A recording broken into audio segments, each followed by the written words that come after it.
Julie had been looking forward to this trip for months.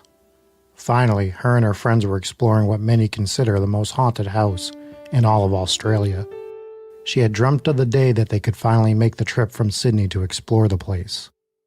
As they walked up the driveway, she gazed in the direction of the structure, and a smile began to overtake her face. The group started towards the door, and as they did, Julie looked up towards the second-floor balcony. Was that a face staring back at them from behind the glass? Just then, her friend Kayla threw her arm around Julie's shoulder.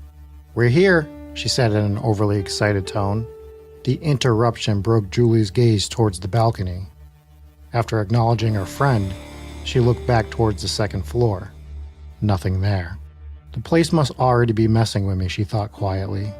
They had arranged a special tour of the place with a paranormal investigation team who greeted them at the door. After a brief introduction of the two groups, they were told to go check out the house on their own so they could get a layout of it before dark. Julie moved slowly through the first floor, really taking in the house, trying to imagine what the people who built and supposedly haunt the place were like in their life. After finishing her self-guided tour through the first floor, she headed upstairs. Since she stepped in the house, she couldn't get the idea that someone was staring at her from the balcony out of her mind. She headed towards the room and took a look around. The place was quiet except for the sounds of the group down on the first floor.